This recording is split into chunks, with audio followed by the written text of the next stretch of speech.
never not present. So there's no seeking of relationship involved in it when you what? When you know who you are or what you are. Now he's going to bring it down to the present day. This thing, it was very interesting. It's just such a cool text. You've all probably have all heard of Kali Yuga. You haven't heard of Kali Yuga? Oh, there's a big, I don't know, they don't talk about so much anymore, but an age-old idea. And the title here is called Kali Yuga, Predominant Tamas and Rajas. Now, what does that remind you of? That predominant Tamas and Rajas.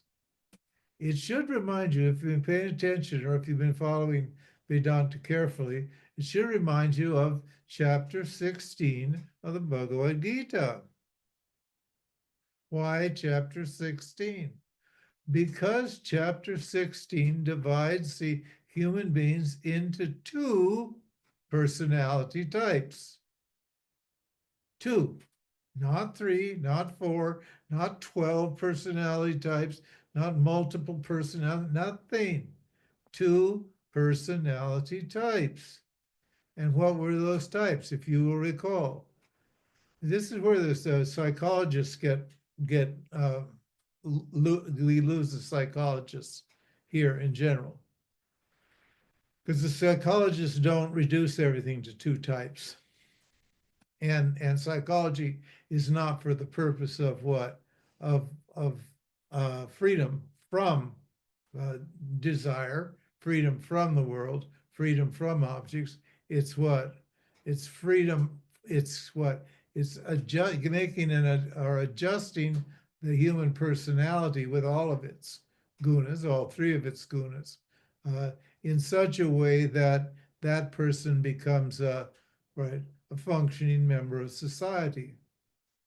Even transpersonal psychology is the same goal. Is that goal of transpersonal is actually within the in the apparent reality. It's not a transcendental reality. It's a transpersonal reality they're talking about.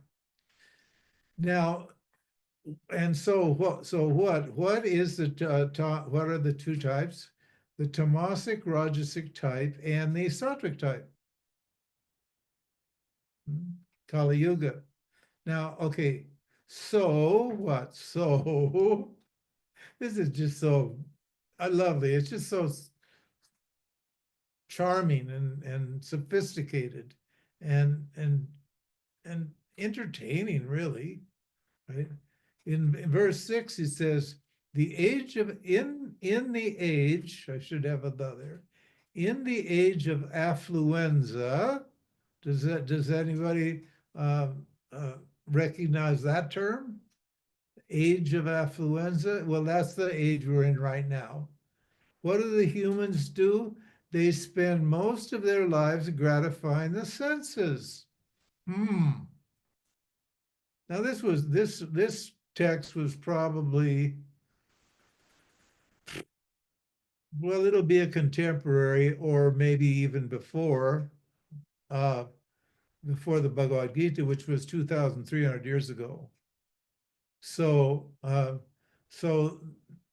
they knew what the age of affluenza was. They knew what affluenza is at that time. And affluenza has nothing to do with particularly with the level of objects that you have, because any age, regardless of how little or a lot there are in terms of technology and so forth and so on, there's always something to be what? There's always something to distinguish, the gaining of which can distinguish you from other people. In other words, can generate duality like crazy. So in an age of affluenza, humans spend most of their lives gratifying the senses.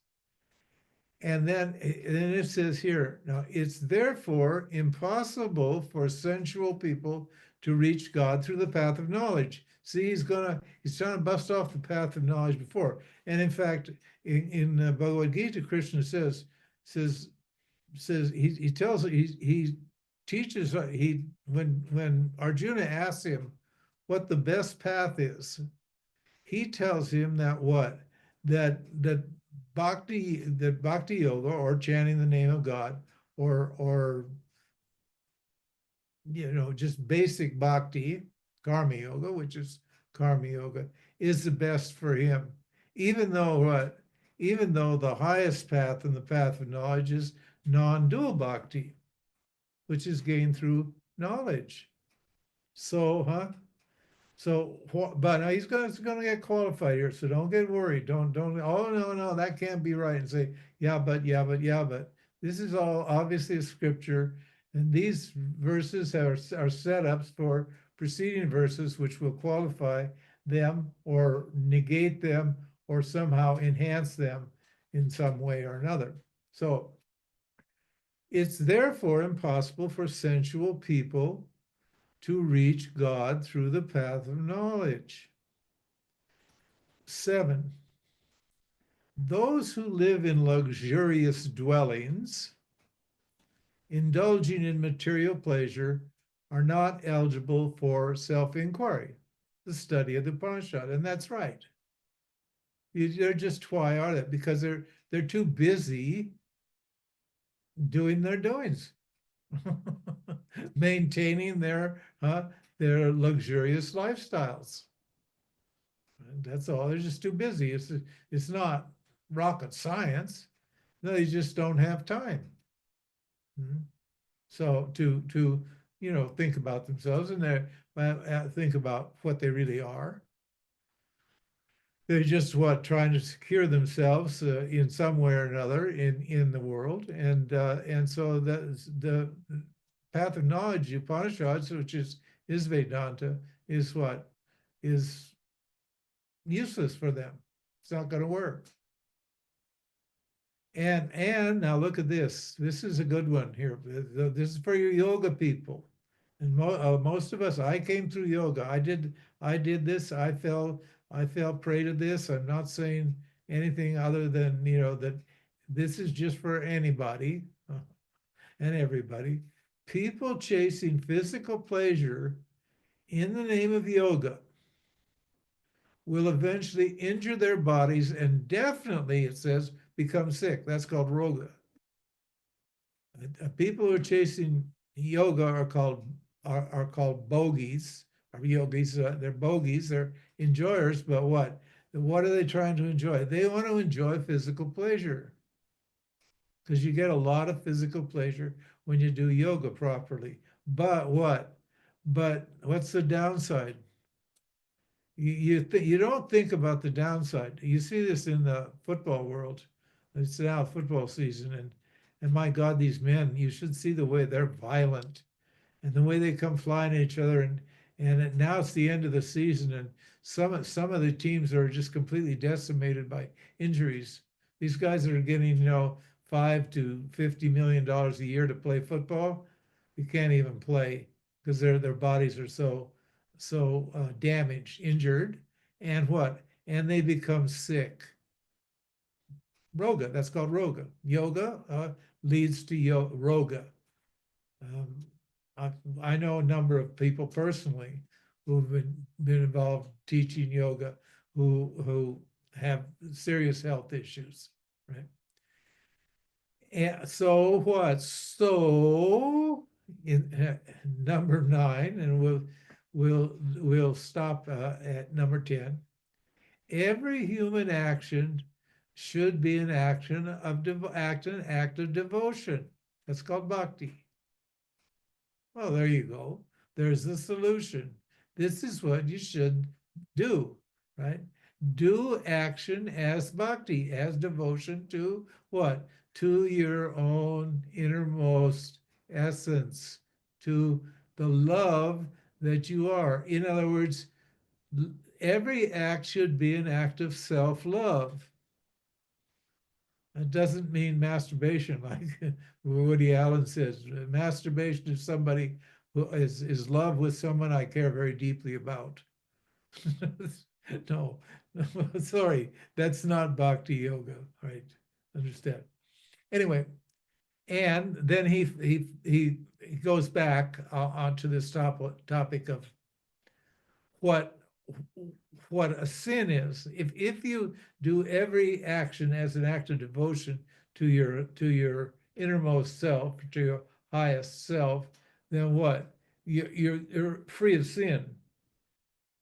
But if you don't, then he said, it's not a sin to live in a house, luxurious or otherwise. I've had to add a few little things here. Obviously, we have license to do that as long as they don't compromise the basic meaning. It says, it is not a sin to live in a house, luxurious or otherwise, but where is the sin involved? In other words, you can have a big house, and you can have a nice body that it gets lots of pleasure, but what? But to develop attachment toward your house or your body is a sin. Because your body's just what? The house for your soul. That's all. Your house is a house for your body, and your body's a house for your soul, for yourself, for the love. So this temple that is this walking altar, this temple is what? Is love. This life is all about love. That's our language here. Okay, so then he goes on. He's going to talk about, you're just going to continue on.